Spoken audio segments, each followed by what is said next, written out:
welcome to Off the Shelf Reviews. I've got another confession to make. I'm no fool. And I'm Gary, and today we're going to review and discuss Dead Snow and Dead Snow 2. Iain, why don't you give us the synopsis? Well, the story for Dead Snow 1 follows a group of young medical students who've gone up to a cabin in the mountains to spend their Easter break. When they get up to the cabin, they come across some cursed gold and are attacked by a group of Nazi zombies who want the gold.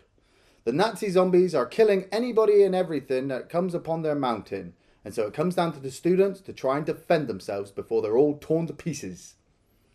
I'm a gamer. I've played nearly all the Call of Duty games, but when Call of Duty World at War came out, it had one little extra feature tucked in right at the end of the game, and that was the ability to unlock Nazi zombies as a game mode.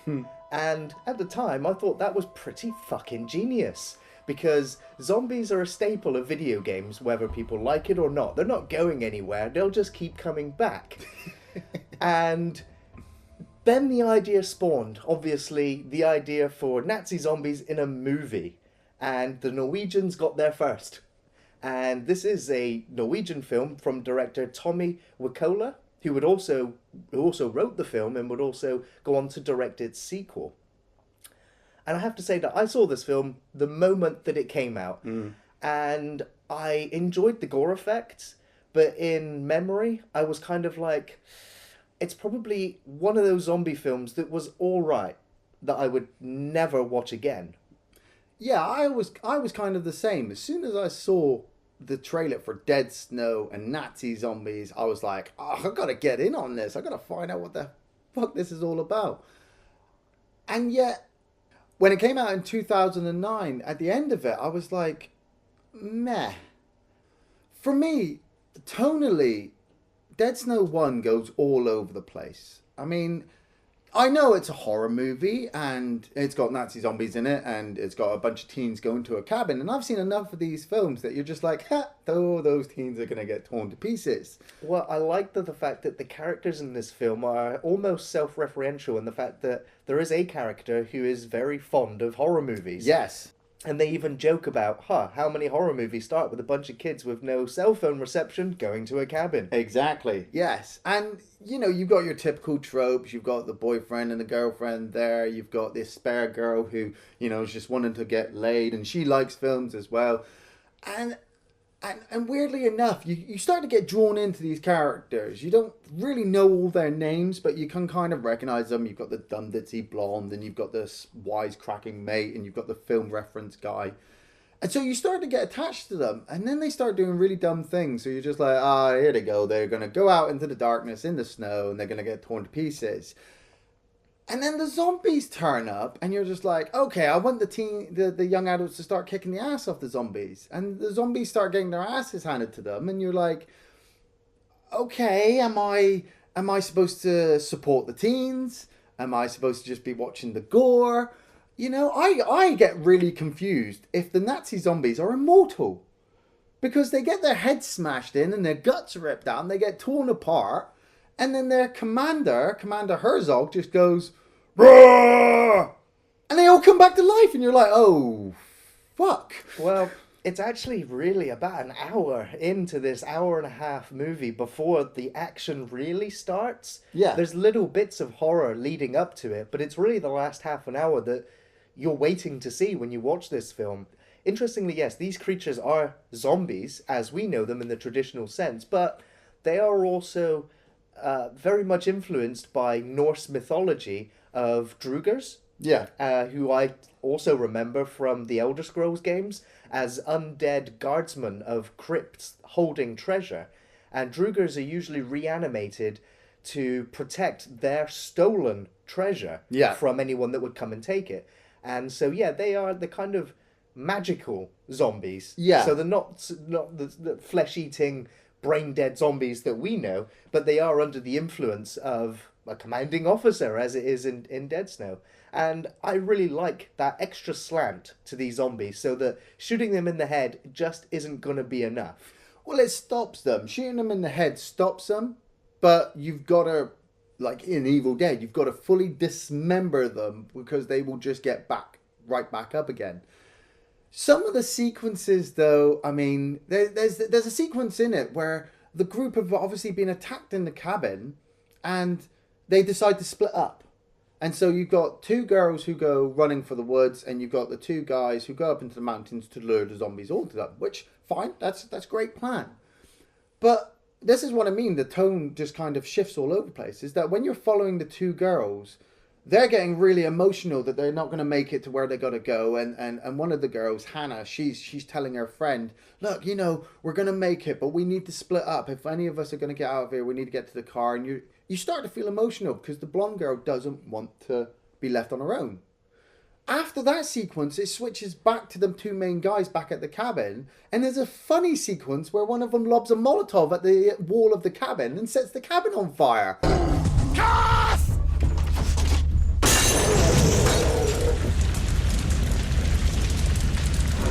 And I'm like, wait, I was just feeling quite emotional. And now you've just made me realise that these two guys here are fucking idiots. Tyskarnas andra världskrig och ja, naturligtvis vi ställer sig upp på hytten och det. Hallå? Hallå? Fan, skicka lag på mig! Följer lag på det, hörs ut som en rattflyga dig! Fan, säg då! Se på Björn på terrorister! Se att de står och stupar i Sverige, andra katter kommer de med helikopter och helikopter! Skicka lag, jag tog på batterierna! I also thought that the guy who's got the jet ski, yeah, I thought that he was going to be like the main character because, I don't know, he's kind of like the jock character, but he seems to be able to handle himself. He's got military history. He's got a military history. He also has medical school training. Yeah. And he goes wandering off to find his lost girlfriend, Sarah.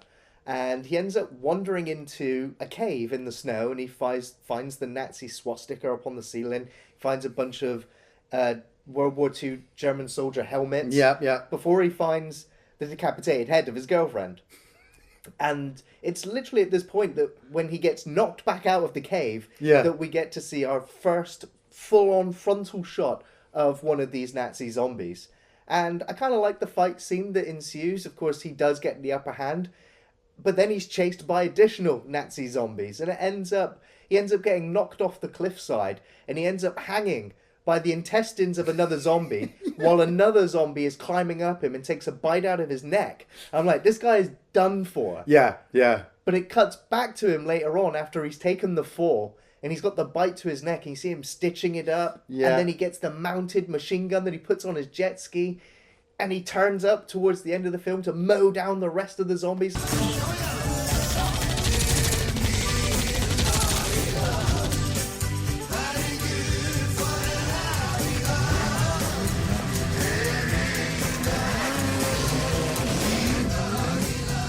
Like, yeah, this guy's a fucking badass. Like, all the others are just, the other two have fought the Nazi zombies, but this guy's handling himself. And he turns around to the other two and he's like, yeah, sorted.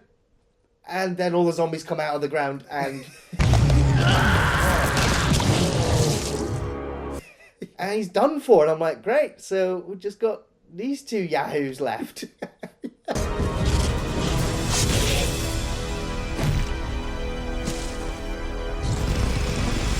Yeah, and that's what I mean. It's all over the place because you know, we've been in horror movies before where you start backing a character and they get killed off. So in retrospect and experience, you don't back any of the characters, unless they're called Bruce Campbell. You know, well, we had the guy who wears the Brain Dead T-shirt, the one who's the film buff. Yes, and of course he breaks the cardinal rule in horror movies.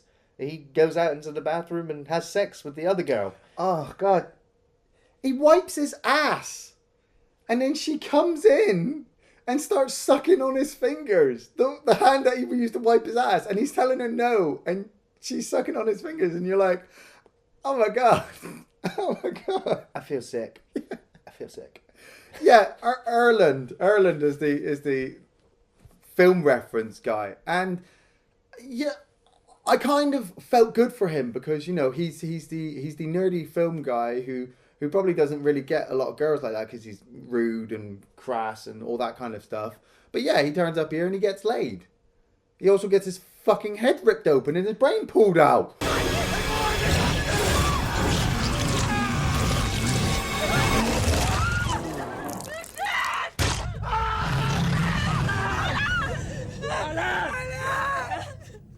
I was like, Great goer. But I mean, you've also got like Martin, played by Vegar Hoel, I believe it's pronounced that, who go on into Dead Snow 2. He's a medical student who faints around the sight of blood. So I'm like, right, okay, then this is going to come up later on in the movie, right? He has that sequence with his girlfriend Hannah, who has the most awesome looking hair. I've always loved that kind of hair. And he says to her, "Oh, I'm going to show you how they used to sedate people back in the Middle Ages," and tries to suffocate her with a pillow. Slapp helt av. Slapp av. Slapp av. Now, like I said, tonally, I'm just like, okay, at what point does this start to be funny again? Because I'm feeling really uncomfortable while this guy has got his girlfriend's arms down underneath his knees and he's suffocating over his pillow, and she's telling him to get off, and it's only until his friends tell him to get off that he actually gets off. And then he looks confused as to why he's done wrong. It's like... Yeah, I'm sat there like, where are the zombies to start turning up and start massacring people? Well, like I said, it's not for an hour, really, until the action really starts, because we have this strange mountaineer who turns up and just creates this really awkward amount of tension in the cabin. Yeah. As he sits there and says, yeah, your coffee's crap, I'll drink your beer.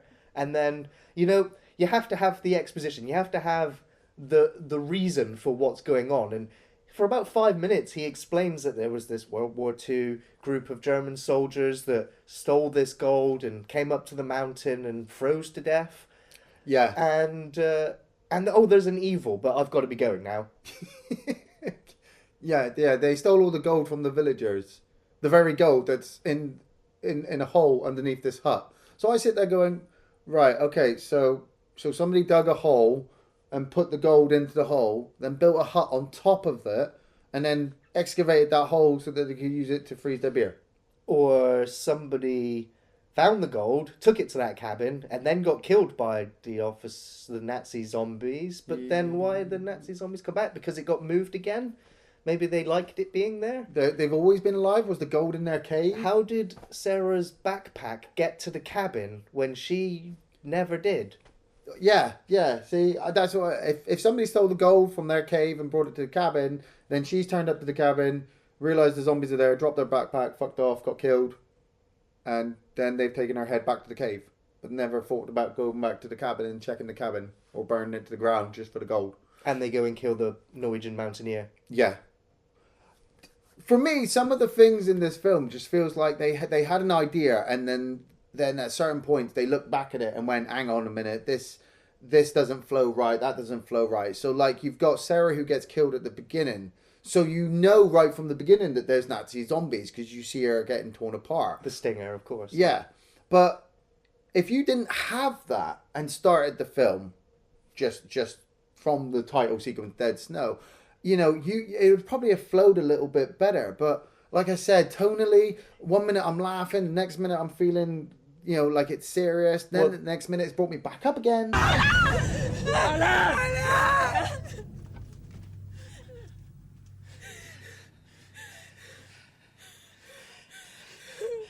saw his grace at the sunny beach.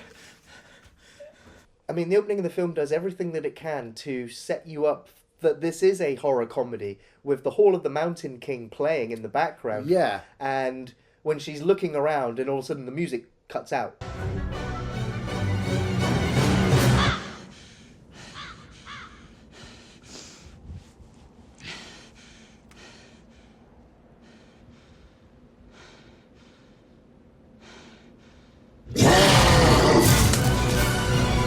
It's telling you within its opening 60 seconds is a horror comedy. Yeah. However, sometimes the horror works, sometimes the comedy works, and it's just an off balance. Because when you break it down, this is just a traditional, conventional, paint-by-numbers horror movie that doesn't really do anything different other than being a little bit more meta.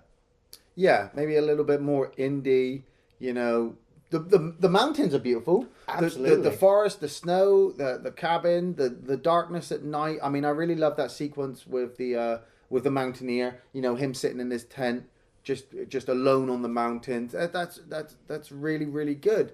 But then again, when it flicks back, like we said, when it flicks back to the guys at the cabin, and I think it's Roy who's just smarmy comments every 5 minutes about situations that are going on. You know, our friend's missing. Oh, well, maybe she's taking a shit. And I'm just like, well, yeah, but we just went out there and she's not out there. Oh, yeah, you know, and you just think, I want you to die. I really want you to die because you're beginning to fucking do my head in now.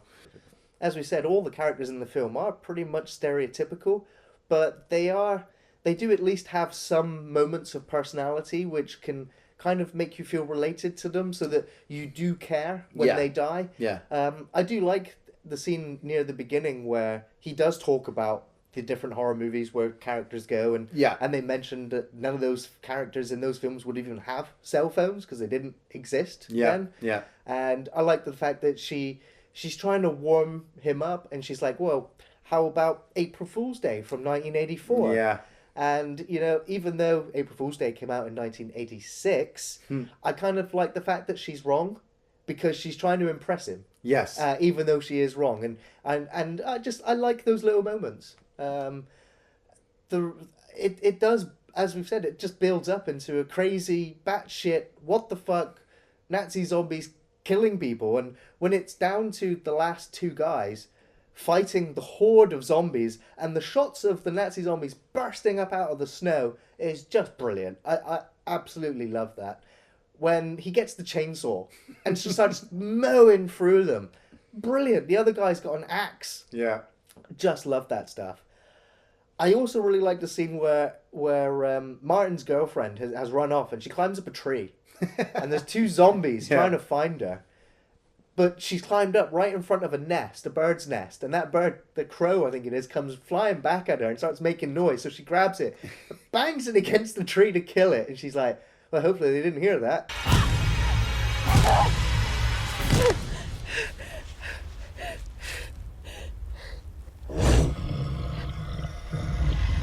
She manages to get away, and again, I don't really understand what she was doing, but she goes to the edge of the cliff face, which is capped with snow, and she breaks it until both of them fall. That fall! She should have been dead 100 times over from that fall. Yet we get that claustrophobic, apparently this character is claustrophobic. Yes. We get that claustrophobic shot of her in the snow, and the camera sort of does a spin around to create that disorientation. You don't know which way is up, but it doesn't really matter because before long, she emerges out of the snow. I'm like, okay, so I thought she'd be dead already. So she then wanders back into the melee where Martin is hacking away at Nazi zombies, and she decides to touch his shoulder. Yeah. And he axes her. Yeah. It's like, well, what did you expect, woman? I mean, come on. See, that's what gets me. That's the only. I mean, I love all the gore and all the moments with all the Nazi zombies in this film, but that part where she's caught in the snow is probably my only really favorite scene, because you know they've built up the fact that she's claustrophobic. You know, I feel that the reason why she broke that snow cap off was because she didn't want to get her guts torn apart, you know, by a zombie. She'd rather die from the fall. You know, the fact that, you know, she's now woken up in the snow, she's upside down, and we've already been told that, you know, if you find yourself in an avalanche, to spit and gravity will tell you which way's up. And you see the snot from her nose kind of going up, and then the camera twists. So I think Hannah is probably my favourite character, not just because of the hair, but it then gets to the end where Martin gets her with the axe, and I'm just like, Martin, you fucking knob! What the fuck? Alright, okay, yeah, she shouldn't have put her hand on his shoulder. You know, you'd think walking up, watching your boyfriend hacking a bunch of fucking Nazi zombies from the distance, you shouldn't scare him. You should just get your own stick and start bashing zombie heads too. But, you know, it's supposed to now build up the fact that he's gonna go on a revenge spree and start killing. But what happens? He gets bitten on the arm, chops his arm off, and then gets bitten on the crotch. And then realizes he ain't doing that.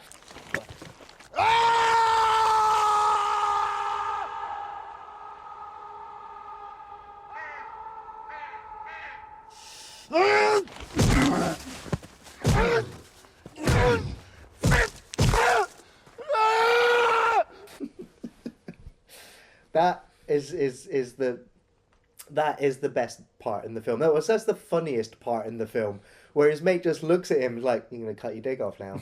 And he's just like, they don't know whether these bites are infectious or not. Yeah, yeah. So best to be safe. But so the other character ends up running through the woods after taking a blow to the head and walks straight into a tree and leaves his intestine track behind, and the zombies eventually catch up to him and kill him. Martin eventually goes back to the cabin, realizes it's been burnt down, finds the gold, gives it back to the German officer Herzog, gets into his car, and drives away. Or does he? He realizes that his girlfriend, Emma, decided to put one of those coins in his pocket sneakily, so when he gets into the car, it drops to the ground. And Herzog turns up, and the film ends. Everybody's dead. Or are they? I genuinely believe, though, that they used the same intestinal tract for all those sequences. The guy on the tree, the girl getting her guts pulled out before she uses a grenade, and the zombie falling, the zombie hanging off the cliff. They love intestines in this film, don't they? Yeah. I have quite a few memorable scenes in the film, and it really, like I said, the crotch bite, the crow in the tree, and the zombie massacre, the last sort of 30 minutes of the film is just epic. When the guy gets hoisted up by the other zombies, and you can vaguely tell that it's mannequin legs. Yeah. But just watching him get pulled apart. Yeah. It's you just have to laugh. Yeah, and just applaud the gore for them just going balls out to it, because I haven't seen this much gore and this much attention to it within a film like this since Brain Dead. You know, it just harkens back to that so well. For me, any of the sequences with the Nazi zombies are really, really well done, because that's what you're here for. You're here to watch people get killed by Nazi zombies and then try and, stop. The guy in the tent getting ripped apart, the girl at the beginning. Each one of the characters, Chris getting killed at the beginning, Ørjan getting his head pulled apart, Vegar getting torn apart in all fours, Liv getting her guts ripped out with the grenade. But like I said, my absolute favourite scene, I think, was really done well by the director, was that claustrophobic scene. Just because it just took you away from the action to make you go, this is what it's like to get caught in an avalanche. It's really well done. But ultimately, you're just there to see zombies rip people to pieces.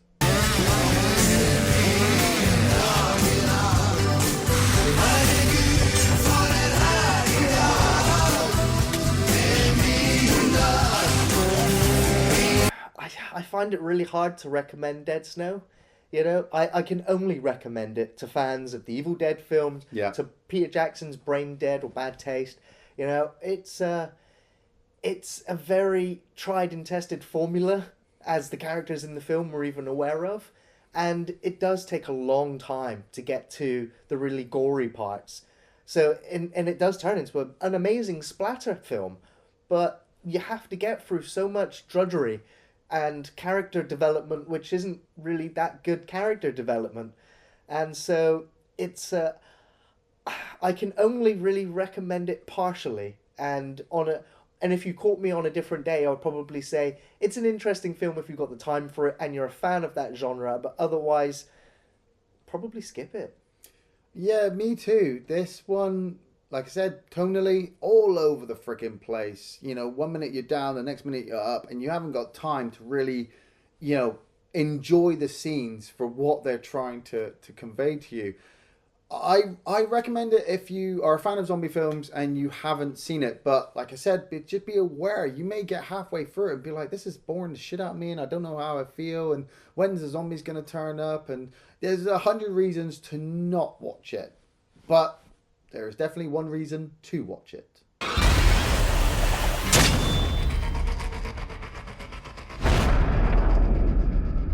Which brings us on to Dead Snow 2, Red vs. Dead, which came out in 2014, 5 years after the original film, again from the same writer-director.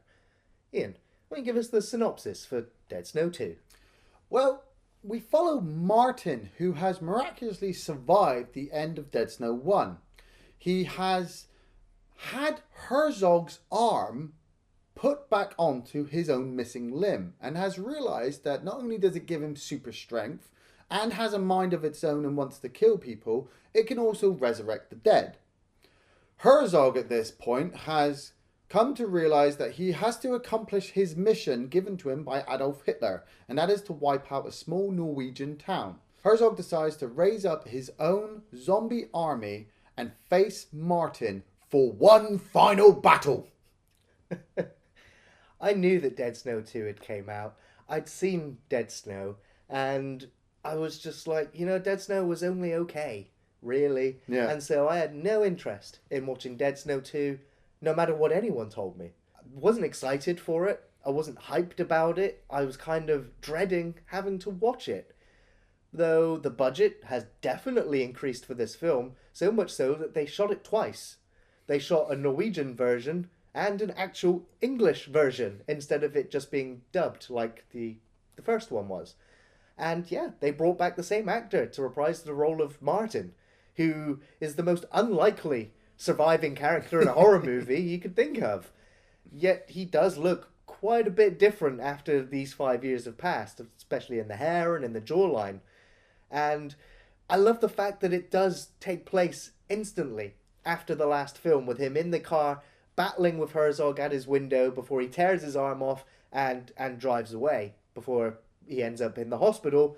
And yeah, they go, yeah, we've sewn your arm back on. Like, did they not even realise that it was a completely different arm?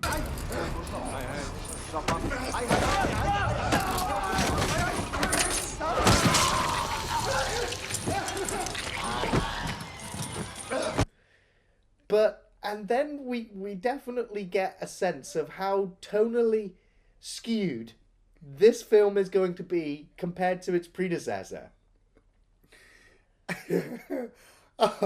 Oh my fucking god. I didn't even realise that there was a Dead Snow 2 until Gary said, look, we've been requested to do Dead Snow 1 and 2. And I was just like, oh, really? Okay, I'll watch the second one. And I was going to watch them in two parts, because the time constraint, we're looking at 3 hours here.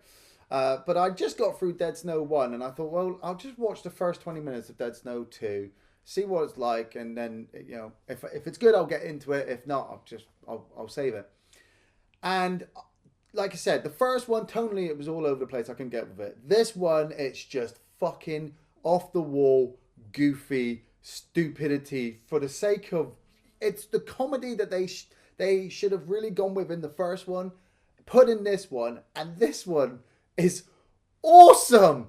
It's fucking awesome. Martin, he has this whole Evil Dead 2 kind of opening, talking about how his friends all went up to a cabin, they all just got torn apart. He gets Herzog's arm attached to him. The arm just starts fucking killing people left and right. He kills that doctor instantly. Kills the doctor instantly. He's there trying to proclaim his innocence because they're pinning all the murders on him. And he just kills that doctor. I'm like, you're so screwed now, Martin. I guess killing your girlfriend in the last film, you've just started your killing spree now. Yeah, but he doesn't even mean to. The arm is just doing its own thing. It's all idle hands. He gets saved by this kid called Bobby, who's working for the Zombie Squad. And as soon as I heard that, I was just like, oh, fuck, it's the Dead Next Door all over again. And Bobby's bickering him. Oh, where's the chocolate? Because Martin promised him chocolate. I haven't got any chocolate. And he just knocks Bobby back with the zombie arm. Sends him flying out the fucking window. Knocks him out unconscious. So Martin climbs out the window to get to Bobby, and as he's about to give him CPR, because the arm's got zombie strength, he pushes right through the guy's chest and gets exploded with blood.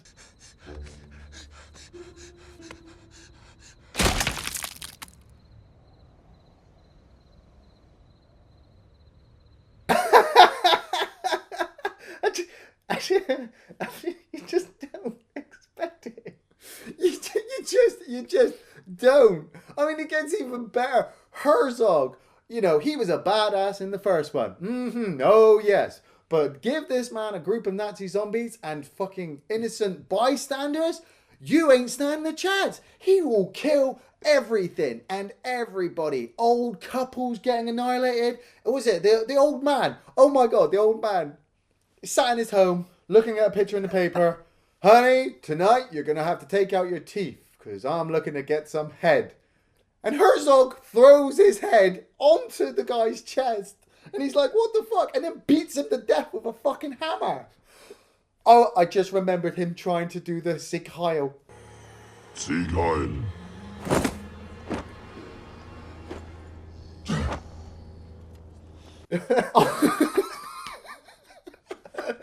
He's missing his arm.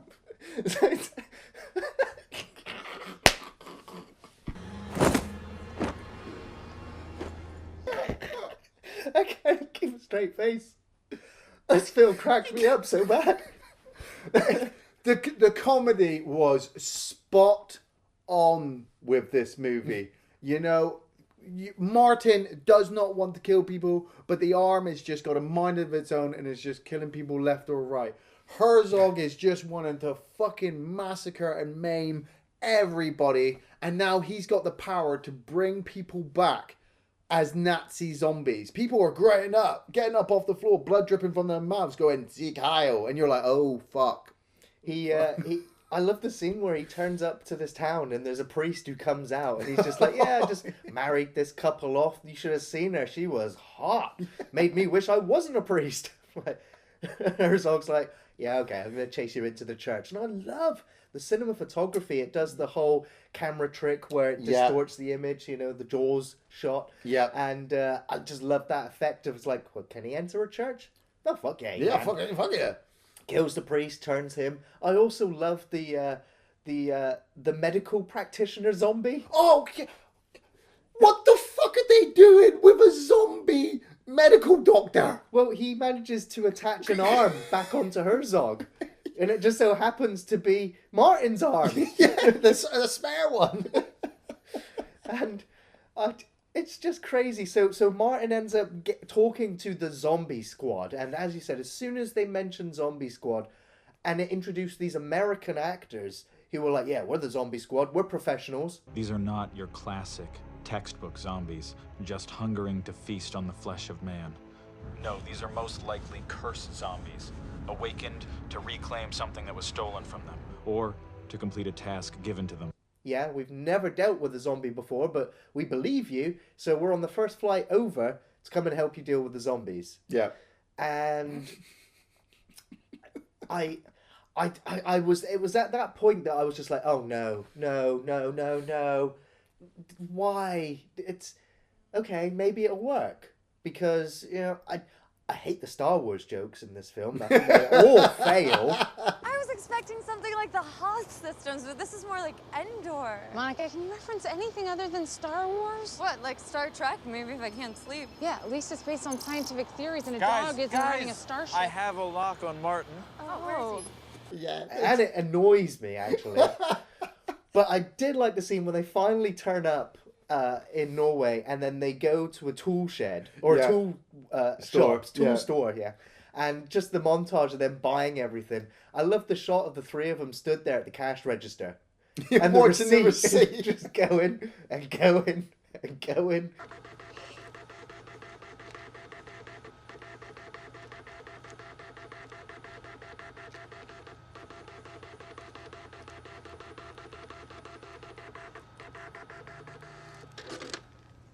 You know, it's just that humor. It works. The geeky nerd girl with the glasses. Oh yeah. Oh yeah. So they tell Martin that he needs to go and find out about the undead. So he ends up going to a World War II war museum. And he can see that a bus has just arrived and there's a load of holiday makers, loads of people coming to have a look at the museum. And then the zombies turn up. And it is a fucking massacre. I saw the guy in the wheelchair get out of the bus and I just went, oh no. Oh, you are going to get messed up. The cinematography just told you. Yeah. Well, this guy is going to get ruined. And I had no idea how bad he actually was going to get ruined in this film. It is a massacre. So everyone gets wiped out. And the zombies come into the museum and they start breaking everything. They're like, we need these grenades, these guns. Herzog wants the map. And so Martin and the other guy have kind of hidden in the corner. And they've put on military uniforms. And they stood there like... You won't see us. So they don't see them. Herzog leaves, and the two of them regain their composure. And the other guy who was a little bit worried about Martin and his serial killer tendencies has kind of realised, yes, zombies are real. Very, very real. I love the fact that throughout the film it keeps shifting back to a cop who's investigating the murders. And he just seemed... Oh, God, he just seemed like he couldn't believe what was going on. But at the same time, he couldn't catch up with them in time. So he was always like 2 or 3 steps behind people, coming across all these bodies and corpses everywhere. And you're just like, Martin, this is not looking good for you. You really need to sort this shit out. And he's just like, if only we had a translator so that we could understand what the seagulls are saying. Oh, God, the seagulls. What? Seagulls, yeah, well, that's an amazing invention, isn't it? You know, the guy, the person who can come up with a thingy that could, translate seagull language into human language. The guy who come up with that thingy, he would make a fortune, That's your detective police work, if only. And so I love it later on where his deputy is just like, yeah, there's no more room in storage for the bodies. So we've just kind of put ice on them. And because the investigation team's not going to be here till tomorrow now. It's like, what's going on? Wasn't there a bit where you've got the guys in the white suits and he goes, oh yeah, they're here for Dustin for Prince, and she goes, no, they're just wearing white suits for today. They just want to look professional. That's not the forensic team. That's just Tom and Ola. They put on white suits today. They thought it looked more professional. Martin realizes that he can raise the dead. This opening sequence and this poor zombie, I mean, it's a throw-up between this zombie and Bub now for me. And possibly Fido. Those 3 zombies are probably the best zombies I've ever seen. Because Martin brings a guy... It's the wheelchair guy, right? It is, yeah. He brings the wheelchair guy back to life, not realising that he can do it. And the guy stands up as a zombie, so they smash his head in. And then he goes, oh, I'm going to try again, and raises him back again. And one of the zombie squad throws an axe in the zombie's head, so the zombie hits the floor. So Martin brings him back to life again.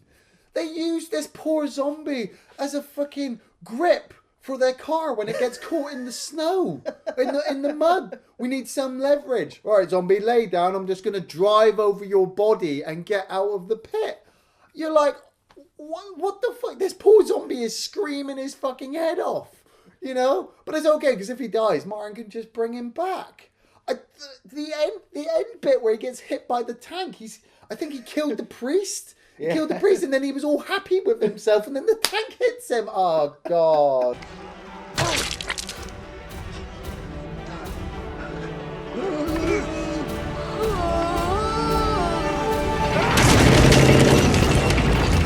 The tank! Oh, the fucking tank! They had a fucking tank! And so Herzog and his Nazi army are marching into the town, and just this shot of the tank is coming through this rural area, and you see these 3 kids just sat in the sand pit, and they're like, it's a tank. I'm like, the kids will move out the way in a minute. They'll...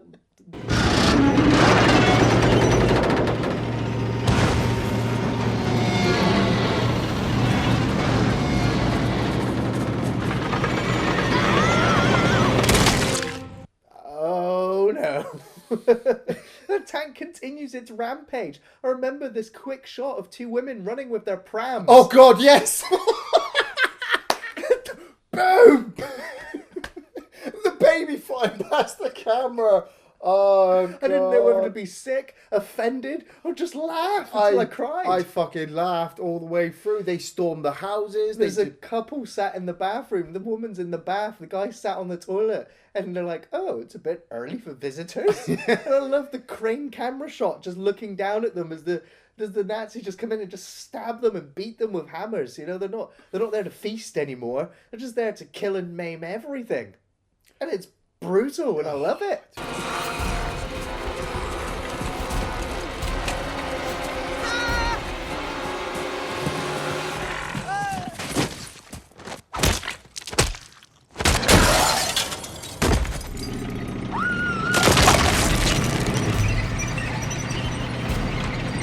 fucking awesome.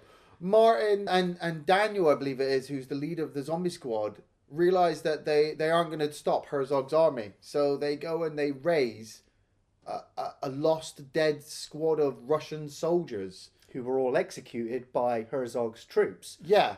And bring them back to the small town. So you've got a massive fight. You've got 2 zombie armies. You've got a fucking tank. You've got Herzog and Martin who've got super strength and are beating the shit out of each other. It's like a zombie Royal Rumble.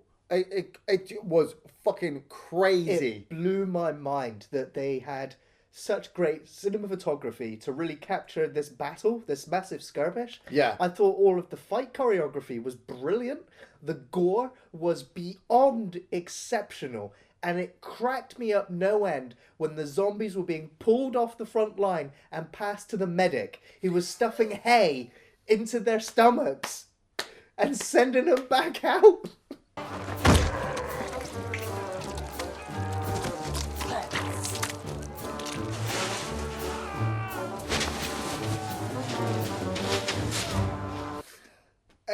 It blew the first one out of the water. I felt it was just like, right, we just need to just crank everything up to 12 easily, 15, just fucking just go crazy, have fun with it, just go have a ball.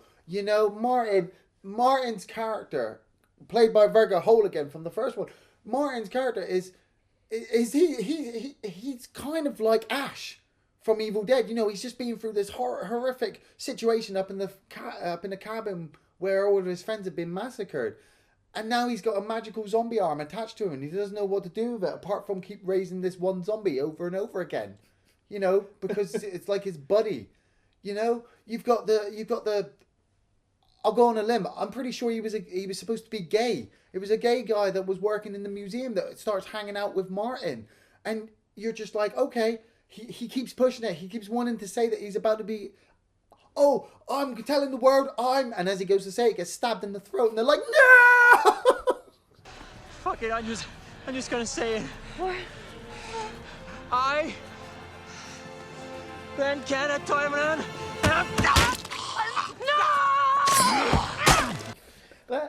That was kind of, I mean, that worked. It was funny, but it leads me on to the point where, in the first film, everyone dies. Yeah. Everyone, including Martin. It's the same with Evil Dead. Yeah. At the end of Evil Dead, Ash dies until Evil Dead 2, where he's like, it didn't happen. Yeah. And so in this film, it's only the gay museum attender who dies. None of the zombie squad dies, and that's it. So only one character out of your main cast actually dies in this film, and that I thought was its only weakness. Yeah. That it's more a case of watching these innocent bystanders get decimated. But as a result, there's a hell of a lot more carnage in this film, literally from start to finish. There's enough moments to make you go, what the fuck? Like, there is a moment when the Nazi zombies pull the intestines from a corpse and they drag it over into the tank. Oh, God, yeah. And he sucks on the hose with the intestine and fills the tank. Yeah, he siphons the gas from the tour bus into the tank using a guy's intestines. And I'm pretty sure it's the same intestines they used from the first movie. I'm not sure. I'm not sure. I don't know if it lasted 5 years. It just got crazy. I mean, I felt that they were probably aiming to do as a Dead Snow 3. I can imagine so. Maybe and a maybe few years from now. bringing the zombie squad back in as the main characters. But on a personal level, I was just like, you're done. Dead Snow works really well. The first one, tonally, it's all over the place. But the second one is so good and over the top that you kind of need to see the first one to get what's going on in the second one. I mean, you can literally just start watching the second one and get the flashback. But, it's like we said, that would be like watching Evil Dead 2 and never watching The Evil Dead. You kind of have to do it. It gets so good that I already said this. I really liked Hannah in the first movie. And, I always felt like that there was a little bit loose end there that Martin obviously had killed her and hadn't, told her how he felt and how sorry he was and in love with her. So at the end of this movie, after they've blown Herzog's head off with the tank cannon and stopped the zombie army. That was fucking brutal.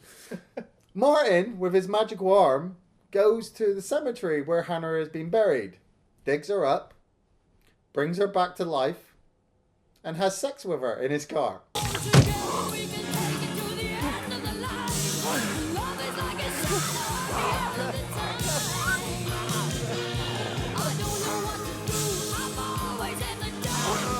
What was even better is that the zombie that he's been using as a slave finally catches up with him and looks like a complete car wreck. But I think he sheds a tear that he's either found Martin or Martin has finally got back with Hannah. Or he's upset that Martin's now got a new zombie girlfriend. I wasn't too sure. The film just kind of ended and I was just like, bravo, bravo. Yeah, you ran the gauntlet of emotions, of how sick you can make your audience feel, yet how entertained you've left them as they've survived the ordeal that is Dead Snow 2, Red versus fucking Ned. So many favourite instances in the film that it's so hard to recall all of them. Yeah. I love the kid being flung through the wall and then resuscitated. I love the scene where Martin is fighting outside of the museum and he realises his strength and he runs up to a zombie and punches his head up against the side of the bus. Yeah. It just fucking explodes. And he punches a hole through the chest of another zombie. Just brilliant. There's a scene where I think it's Daniel who's fighting inside the tank. Yeah. And a bunch of shotgun shells gets knocked to the side. And he ends up putting the shotgun shells in the zombie's mouth and then hitting it with a hammer. Oh, nice. The back of his head explodes. Yeah. Again, brilliant. All the scenes with Martin's zombie friend. Just the being reanimated, being used underneath the car. Just all of his moments. Just the sound effects he makes. Yeah. And just the way he delivers his performances. You know, the scene where he's just vomiting in the car. And he stick his head out the window. Oh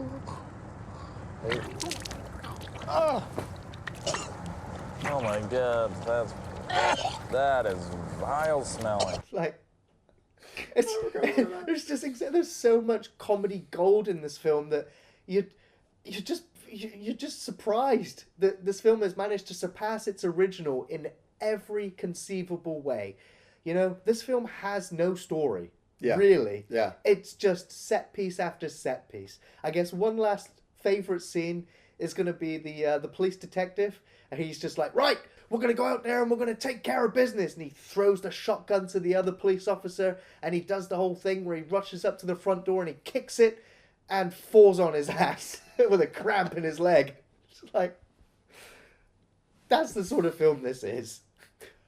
For me, beginning to end, all the way through, I just, like I said, when I sat down to watch it, I'm just like, I'll see what it's like after 20 minutes. After 20 minutes, I had stitches, I was dying, I wanted to see what was going to happen, how it was all going to turn out, and I certainly was not disappointed.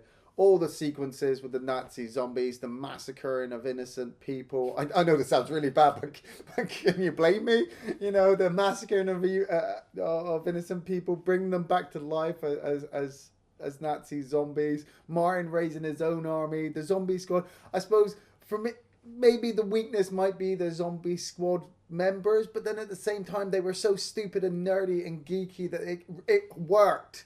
It worked that that's the characters they were playing. The tank sequences, the fucking final battle sequences, the fight between Martin and Herzog in the house, leading all the way out to Hannah coming back as a zombie. 2 fucking thumbs up. Hell yeah. Thanks for watching Off the Shelf Reviews.